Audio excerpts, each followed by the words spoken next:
Hello friends, welcome back to my channel के tech tricks.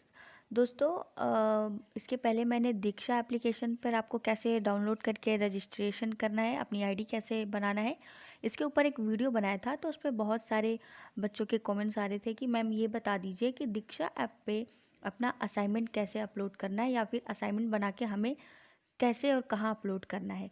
तो आज की ये वीडियो इसी संदर्भ में है कि आपको असाइनमेंट कैसे बनाना है और कैसे आपको असाइनमेंट को सेंड करना है। तो दोस्तों, दीक्षा एप्लीकेशन जो 2019 के थर्ड सेमेस्टर के बच्चे हैं, उनका आंतरिक मूल्यांकन भी इसी पर डिपेंड करता है, इसलिए आप इसको बिल्कुल भी हल्के में मत लीजिए। और हो सकता है आज की वीडियो थोड़ा लॉन्ग जाए, क्योंकि आपको डीपली मुझे समझाना है, अच्छे से समझाना है कि आपको कैसे बनाना है असाइनमेंट, और आपको किन किन टॉपिक को चूज़ करना है, और आप असाइनमेंट कैसे लिख करके उसकी फ़ोटो क्लिक करके कैसे उसका पीडीएफ बना करके आपको सेंड करना है। ठीक है, तो इस वीडियो में आप अंत तक बने रहिए। मैं आपको स्टेप बाय स्टेप सब कुछ क्लियर कर दूंगी कि आपको किस तरीके से असाइनमेंट बना करके कहाँ सेंड करना है।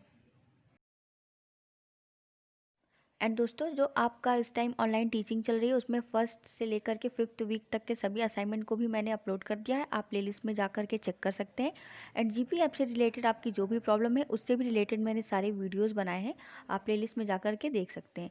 और अब शुरू करते हैं हमारा ये वीडियो। दोस्तों, वीडियो शुरू करने से पहले आपसे एक रिक्वेस्ट है कि वीडियो को प्लीज़ लाइक कर दीजिए, अपने बाकी दोस्तों में शेयर कर दीजिएगा। एंड मेरे चैनल को प्लीज़ आप सब्सक्राइब कर लीजिए अगर आपको मेरे चैनल से जुड़ी जानकारी अच्छी लगती है तो चलिए दोस्तों, जब आप अपना दीक्षा ऐप खोलते हो तो सबसे पहले आपको इसमें लाइब्रेरी दिखती है, जो कि मैंने आपको पहले भी बताया था, लाइब्रेरी आपके किसी काम की है नहीं। आपको सिंपली यहाँ पे जो लाइब्रेरी के जस्ट बगल में एक कोर्स वाला ऑप्शन दिख रहा है, आपको कोर्स पे क्लिक करना है।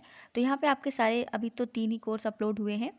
एक इंक्लूसिव यानी कि आपका समावेशी शिक्षा, कंप्यूटर एंड फिजिकल वाला जो है, बस यही 3 दिए हुए हैं। तो आपको यहाँ पे सारे जो भी कोर्स हैं वो आपको इसमें जो डले हुए हैं वो शो करते हैं। आपको जिसका भी असाइनमेंट बनाना है, जो भी सारे सब्जेक्ट हैं, आप उस पर क्लिक कर दीजिए। फिर आपका टॉपिक वाइज आपके हर एक टॉपिक के अंत में एक असाइनमेंट दिया गया। जैसे मैं समावेशी शिक्षा पे क्लिक करती हूँ तो देखिए इसमें नीचे काफ़ी सारे टॉपिक दिए, मैंने आपको पहले भी बताया था। आप टॉपिक वाइज भी पढ़ सकते हो, और आप चाहें तो पूरी स्टार्ट ऊपर से यहाँ पे लिखा है ना स्टार्ट लर्निंग, वहाँ से भी आप पढ़ सकते हैं। तो पहले तो मैं आपको दिखा देती हूँ कि इसमें जितने सारे टॉपिक दिए हुए हैं, आप एक एक टॉपिक को चूज़ करके टॉपिक वाइज पढ़िए, तो आपकी ज़्यादा अच्छे से नोट्स भी तैयार हो पाएगी। तो जैसे कि इसमें एक दिया, बहुत सारे टॉपिक हैं, आप कोई भी टॉपिक चूज़ कर सकते हैं। जैसे इसमें का एक टॉपिक है समावेशी शिक्षा में निर्देशन की भूमिका। ठीक है, ये इसमें आपका भाई निर्देशन है कि समावेशी शिक्षा में आपको कैसे निर्देशन की ज़रूरत होती है। एक है वाक एवं अस्थिबाधित बच्चों का शैक्षिक समावेशन। तो इसी तरीके से बहुत सारे टॉपिक हैं। मैं आपको एक सिलेक्टेड टॉपिक पे आज असाइनमेंट बताऊंगी, जो कि है समावेशी बच्चों के लिए शिक्षण विधियाँ।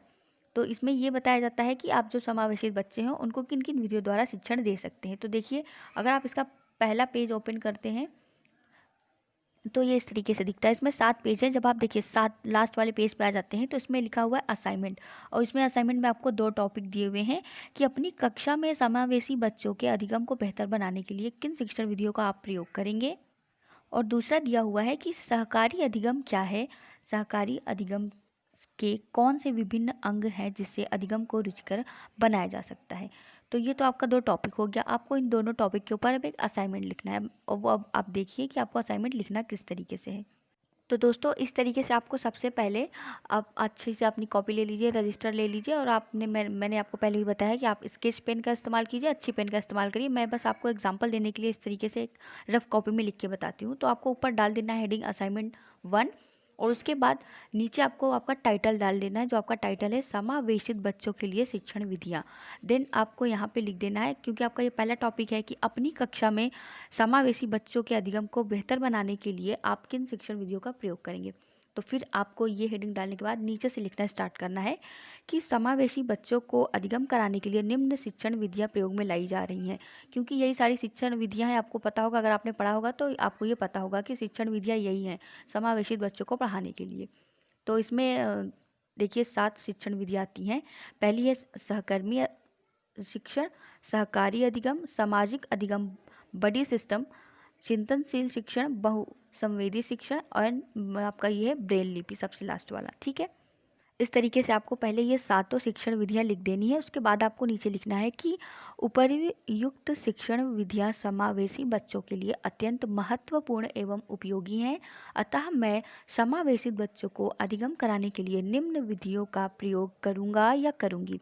ज़रूरी नहीं कि आप सात के सातों लिख दीजिए, अगर आप चाहें तो लिख भी सकते हैं, चाहे तो आप 2 3 4 ही लिख सकते हैं। ठीक है, फिर आपको इसमें पहली हेडिंग डाल देनी है सहकर्मी शिक्षण। अब आपको इस हेडिंग में पहले तो ये बता देना है कि सहकर्मी शिक्षण होता क्या है। आप बहुत ज़्यादा नहीं, 3-4 लाइन में बता दीजिए कि सहकर्मी शिक्षण होता क्या है, इसका मतलब क्या होता है। और उसके बाद आपको इसके नीचे लिख देना है कि इस विधि को आप किस तरीके से प्रयोग करेंगे और आपको ये विधि क्यों प्रयोग करनी है। फिर इसमें देखिए, जैसे मैंने लिखा है सहकर्मी शिक्षण अर्थात जो साथ में काम करता है। सहकर्मी का मतलब यही होता है ना, एक ही उम्र एक ही कक्षा के बच्चों का ऐसा ग्रुप जो आपस में एक दूसरे को शिक्षा दे सकें। इस विधि द्वारा मैं एक सामान्य बालक के साथ एक प्रतिभाशाली बालक का ग्रुप बना दूंगी या दूंगा, जिससे विशिष्ट बालक मंद बुद्धि के बालक को अधिगम करा सके। ऐसा होता है ना, आपने भी कभी पढ़ा होगा तो देखा होगा कि टीचर्स अक्सर ऐसा करते हैं कि एक प्रतिभाशाली बालक के साथ एक कमज़ोर बालक का पेयर बना देते हैं, तो जो कमज़ोर बालक होता है उसको प्रतिभाशाली बालक से मदद मिलती है पढ़ाई में। तो ये सहकर्मी शिक्षण होता है, तो इसके ऊपर आपको ऐसे लिख देना है। फिर अगली हेडिंग आपको डालनी है सहकारी अधिगम। देखिए, आपको दूसरा टॉपिक भी यही है कि सहकारी अधिगम से आप क्या समझते हैं, तो आप सहकारी अधिगम अच्छे से समझ लीजिए, क्योंकि उसके ऊपर मैं आपको नहीं बताऊंगी, आप यहीं से समझ कर उसको लिख लीजिएगा। ठीक है, सहकारी अधिगम देखिए क्या होता है, मैं आपको समझा देती हूँ कि इस विधि में छात्र स्वयं अपनी सूचनाओं का आदान प्रदान करके सीखते हैं और अध्यापक देखता है। मतलब कि जैसे होता है ना कि कभी कभी आप खुद में डिस्कशन करके पढ़ते हो, नहीं ये चीज़ ऐसे होती है, वो देखो ये पत्ते हरे हैं, इनको कीड़ों ने खा लिया है, बच्चे आपस में ऐसे पढ़ते नहीं, आपने भी पढ़ा होगा। तो सहकारी अधिगम यही है, जो छात्र आपस में डिस्कशन करके आपस में परिचर्चा करके पढ़ते हैं, वो सहकारी अधिगम के अंतर्गत आता है। तो पहले तो आपको सहकारी अधिगम के बारे में लिख देना है कि इस विधि में छात्र स्वयं अपनी सूचनाओं का आदान प्रदान करके सीखते हैं और अध्यापक देखता है, मतलब निगरानी करता है। और उसके बाद आपको लिखना है कि इस विधि के प्रयोग से मैं बच्चों की गतिविधि सहगामी क्रिया सांस्कृतिक कार्यक्रम में भागीदारी लेने को कहूँगी, जिससे उन्हें कुछ नया सीखने को मिले और मैं इस विधि से बच्चों की सृजनात्मकता व कल्पना शक्ति का विकास कर सकती हूँ या कर सकता हूँ। देखिए क्या होता है कि जो बच्चे होते हैं, जब आप उनको कोई गतिविधि करने के लिए बोलते हो, मान लें आप उनको कुछ भी बोल दिया कि चलो आप रंगोली बनाकर दिखाओ या फिर आप कोई ड्राइंग बनाकर दिखाओ, या आपने उनसे कोई सहगामी क्रिया करवाई, सांस्कृतिक कोई कार्यक्रम है उसमें आप बच्चों को भागीदारी लेने को बोलते हो, तो उसके बाद जो वो अपना टैलेंट दिखाते हैं, जो भी शो करते हैं, उससे आपको यही तो पता चलता है ना कि हाँ बच्चे में ये टैलेंट है। तो ये होता है सहकारी अधिगम। इसको आप अच्छे से समझ लीजिए, दूसरे टॉपिक में आपको यही लिखना है। तो इस तरीके से आप सहकारी अधिगम लिख दोगे। तीसरा टॉपिक है आपका, मतलब इसमें तीसरी हेडिंग है शिक्षण अधिगम की, सामाजिक अधिगम। समावेशित बच्चों के लिए जो शिक्षण विधियां हैं उसका तीसरा है सामाजिक अधिगम। अब देखिए, तीसरी हेडिंग है आपकी जो सामाजिक अधिगम। इसके बारे में मैंने बहुत ज़्यादा नहीं लिखा है, लेकिन मैं आपको ऐसे बोल बोल के समझा दे रही हूँ, आप इसको लिख लीजिएगा कि सामाजिक अधिगम क्या होता है। जो बच्चे समाज से सीखते हैं, जो अपने परिवेश से सीखते हैं, जो अपने घर में वो सीखते हैं। घर में बच्चे सीखते हैं, अगर घर में उनके कोई जो उनका बड़ा है कुछ गलत करता है तो बच्चे गलत सीख ले लेते हैं ना। अगर घर में वो देखते हैं कि उनके जो पापा हैं वो अपने पापा से यानी दादाजी से बहुत अच्छे से बात कर रहे हैं, सुबह उठ के उनका पैर छू रहे हैं, आते जाते समय उनसे नमस्कार कर रहे हैं, तो बच्चा वही सीखता है जो वो उसके पिताजी कर रहे होते हैं। तो ये सामाजिक अधिगम के अंतर्गत आता है। या फिर वो बाहर पड़ोस में निकलता है, दो लोगों को झगड़ा करते हुए देखता है कि लोग लड़ाई कर रहे हैं, झगड़ा कर रहे हैं, तो इसमें क्या होता है कि जो वो समाज में देखता है, समाज से उसको जो सीख मिलती है वो वही सीखता है। अगर अच्छा देखेगा तो अच्छा सीखेगा और बुरा दिखेगा तो बुरा सीखेगा। तो इसमें आपको पहले सामाजिक अधिगम के बारे में लिख देना है, देन ये बता देना है कि मैं सामाजिक अधिगम द्वारा बच्चों को, समावेशित बच्चों को सिखाऊंगी, समाज में अच्छे अच्छे लोगों से उनको मिलाऊंगी। ये नहीं कि आपने दो लोगों का झगड़ा लड़ाई दिखा दिया तो बच्चे तो उससे गलत ही सीखेंगे ना। अगर दो लोग कहीं आपस में अच्छे से बात कर रहे हैं, या फिर आपने कुछ ऐसा देखा कि कैसे लोग मतलब कि कोऑपरेटिव तरीके से रह रहे हैं, आप वो दिखाइए, तो उससे उनके अंदर जो अधिगम होगा वो एक पॉजिटिव जाएगा, ना कि कोई निगेटिव। फिर उसके बाद चौथा आपका टॉपिक है बडी सिस्टम। अब देखिए, बडी सिस्टम क्या होता है इसे भी आप समझ लीजिए। देखिए, ये 1942 से शुरू हुआ था। इसमें क्या होता है कि दो टीचर मिलकर के आपस में पढ़ाते हैं। तो दो टीचर, ऐसा नहीं कि दोनों ही पढ़ाने लग जाते हैं, तो दो टीचर पढ़ाएंगे तो बच्चा कैसे पढ़ेगा। एक टीचर पढ़ाता है और दूसरा क्लास की निगरानी करता है। निगरानी करने का मतलब, वो एक टीचर जब पढ़ाता है तो दूसरा ये देखता है कि कौन सा बच्चा पढ़ रहा है, किस बच्चे को कितना समझ में आ रहा है, किस बच्चे का ज़्यादा ध्यान पढ़ाई में, या फिर कोई इधर उधर कर रहा है। वो इधर उधर कर रहा है तो क्यों कर रहा है, उसको पढ़ाई में मन क्यों नहीं लग रहा है। तो मतलब समझ रहे हैं, वो बच्चों के अंदर देखता है उनके अंदर क्या कमी है, कौन से बच्चे किस तरीके से पढ़ रहे हैं। तो इस तरीके से 2 टीचर मिल करके पढ़ाते हैं तो समावेशित बच्चों का अधिगम जो है प्रभावी ढंग से हो जाता है। 5वां है चिंतनशील शिक्षण। देखिए वीडियो लॉन्ग जा रही होगी तो प्लीज़ आप बोर मत होइएगा, वैसे भी आपके ये 3rd सेमेस्टर के एग्ज़ाम में आ भी सकता है। ये बहुत ही इंपॉर्टेंट टॉपिक है, इसलिए मैं आपको समझा दे रही हूँ। अगर आप अच्छे से समझेंगे तो आपको दोबारा पढ़ने की ज़रूरत नहीं होगी, क्योंकि ये एक इंपॉर्टेंट टॉपिक है कि समावेशित बच्चों को कौन सी शिक्षण विधियों द्वारा पढ़ाया जा सकता है। तो आप पहले इसे समझ लीजिए, उस हिसाब से आप अपना फाइल तैयार करिएगा, देन आपको वहाँ पर भेजना है। फिर चिंतनशील शिक्षण ये होता है कि जैसे कि क्लास में आपने बच्चों को कोई ऐसा टॉपिक दे दिया जानबूझकर कि हाँ देखते हैं कि इसमें अब कौन कितना अच्छा बोल सकता है, किसकी कितनी अच्छी चिंतनशीलता है, कौन कितना अच्छा कल्पना करके बता सकता है। तो बच्चों को ऐसा उनके सामने ऐसी समस्या रखना है जिससे बच्चों में चिंतनशीलता का विकास हो। आपने कोई भी उन्हें टॉपिक दे दिया कि बताओ पेड़ से पत्ते क्यों हिलते हैं, जैसे छोटे छोटे बच्चे होते हैं, तो जो होगा वो अपना दिमाग लगा कर बताएगा। कुछ तो बोल देंगे सर हवा चलती है पेड़ से पत्ते हिल जाते हैं, है ना। तो अपना अपना लोग बताएंगे जो भी उनके पास दिमाग होगा। तो इससे आप ये टेस्ट कर सकते हो कि कौन सा बच्चा कितना दिमागदार है। और 6ठा है आपका बहुसंवेदी शिक्षण। अब देखिए बहुसंवेदी शिक्षण क्या होता है। संवेदी अंग आप जानते हैं ना, आपके संवेदी अंग होते हैं तो ज्ञानेंद्रिय, जो आप ज्ञानेंद्रिय होते हैं उनके द्वारा जो आप सीखते हैं। अब ज्ञानेंद्रियों का मतलब ये है कि क्लास में आपको टीचर पढ़ाता है तो आप कान से सुनते हो, है ना, तो आपने बस कान का यूज़ किया। लेकिन जब आपको टीचर पढ़ाता है, मुंह से बोलने के साथ साथ ब्लैक बोर्ड पे वो कुछ लिखता भी रहता है, तो आप देखते भी हो और आप सुनते भी हो। फिर उसी में उसने ये बोल दिया कि मैं जो बोल रहा हूँ, जो मैं लिख रहा हूँ, उसको आप भी अपनी कॉपी में नोट करो। फिर आप अपने हाथ का भी यूज़ करके लिखने भी लगते हो। तो इसमें क्या होता है, आपके एक टाइम पे आपके 3 संवेदी अंग काम कर रहे हैं। आप आँख से देख रहे हो, कान से सुन रहे हो एंड हाथ से लिख रहे हो। इसी में आपका एक ऑडियो विजुअल जो होता है वो भी आता है। ऑडियो विजुअल आपने चला दिया, वीडियो भी चल रहा है, ऑडियो भी चल रहा है। बच्चे इसमें क्या होता है, बस बहुसंवेदी मतलब समझ रहे, एक टाइम पे आप 2-3 अपने संवेदी अंगों का प्रयोग द्वारा कोई अधिगम ले रहे हो तो वो बहुसंवेदी शिक्षण में आ जाता है। एंड 7वां है आपका ब्रेल लिपि। अब ब्रेल लिपि तो आप लोग पहले से भी कुछ लोग जानते होंगे। तो इसका जो है लुई ब्रेल ने इसकी खोज की थी। ये स्पेशली ब्लाइंड चाइल्ड्स के लिए होती है। जो ब्लाइंड स्टूडेंट होते हैं, जन्मांध होते हैं, मतलब वो बिल्कुल भी देख नहीं सकते हैं, उनके लिए होती है। अब पहले के ज़माने में तो क्या होता था, तुम अंधे हो तो तुम्हें पढ़ना है ही नहीं, मतलब अंधे तो पढ़ाई लिखाई से कोई नाता ही नहीं, चुपचाप एक जगह बैठे हैं। या बहुत सारे लोग उनको घर से निकाल देते थे, वो जाकर बस बाहर भीख मांगते थे, उनकी ऐसी ज़िंदगी हो जाती थी। लेकिन अब ऐसा नहीं है, अंधे लोग भी पढ़ते हैं। तो इसमें क्या होता है कि कुछ स्पेशल टाइप की एक लिपि का मतलब समझ रहे हैं ना, जो लिखावट होती है, जैसे आ है लिखा है, एक लिपि होती है आपकी ब्राह्मी लिपि होती है। उसी तरीके से इसमें अक्षर जो है उभरे हुए होते हैं। तो अंधे लोग उसको अपनी उंगलियों से स्पर्श करके, जैसे का है तो गोली है, फिर उसके बाद खड़ी पाई है, फिर पूंछ लटकी है, इसी हिसाब से उन्हें पढ़ाया जाता है उंगलियों द्वारा टच करवा करके। ये का है, ख है, गा है। तो लुई ब्रेल लिपि ये होती है। इसको भी आप इसमें लिख सकते हो कि पहले लुई ब्रेल लिपि होती क्या है, ब्रेल लिपि होती क्या है, उसके बाद मैं इसको अधिगम को प्रभावी बनाने के लिए किस तरीके से यूज़ कर सकती हूँ या कर सकता हूँ। ठीक है। देन आपका सेकंड आपको मैंने बताया, तो उसमें टॉपिक यही था कि सहकारी अधिगम क्या है।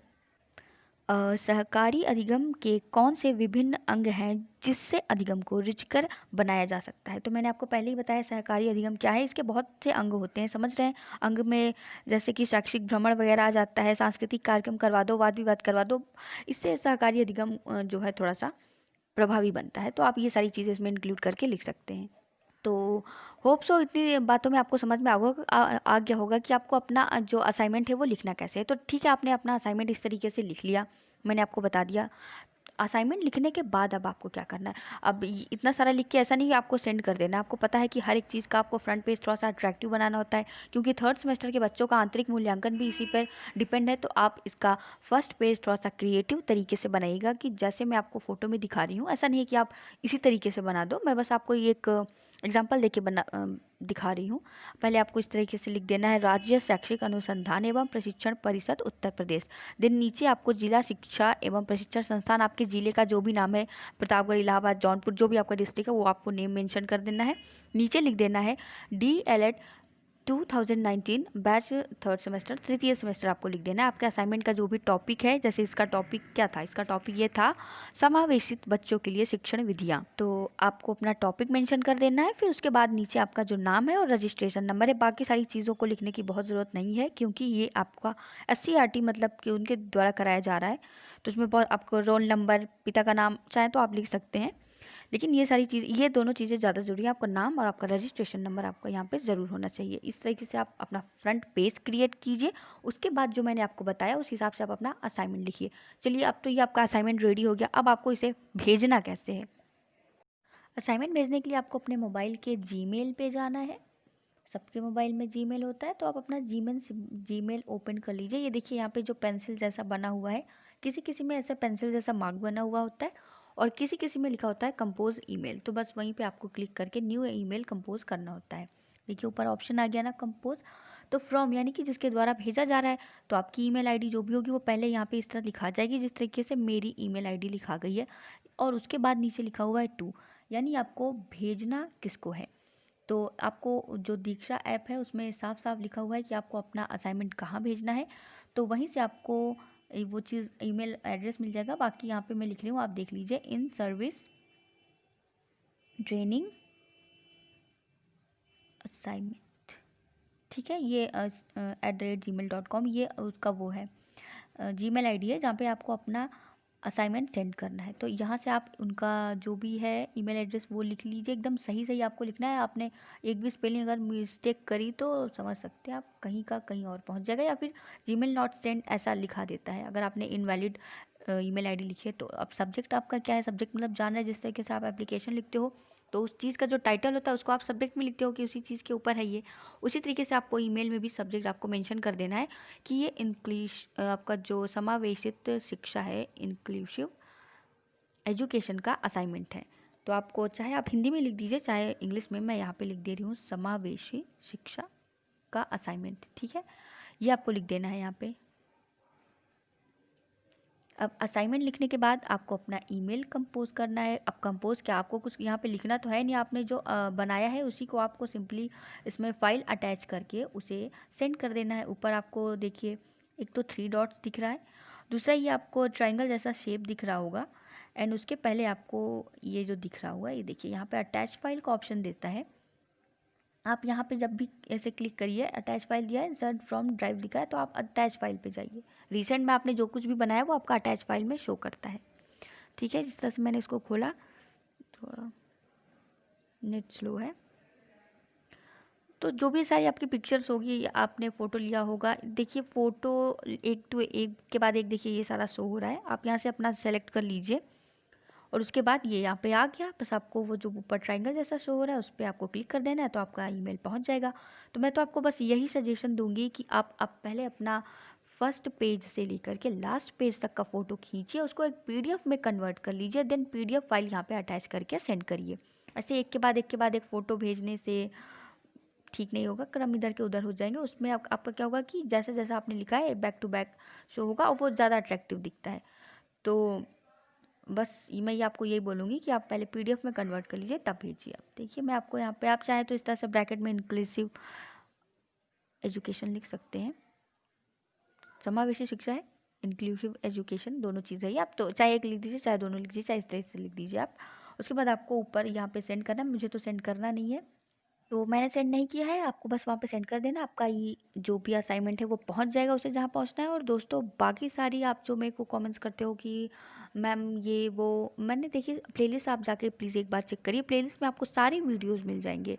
और मैंने आपको बाकी सारे जो आपका फर्स्ट से लेकर के 5th तक का असाइनमेंट है मैंने सारा बना करके अपलोड कर दिया है।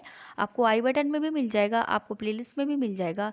एंड अभी आपकी स्क्रीन पे कुछ वीडियो शो हो रहे हैं, अगर आपने इन्हें नहीं देखा, आपको हेल्प की ज़रूरत हो तो आप ये सारी वीडियो देख करके हेल्प ले सकते हैं। Thanks for watching.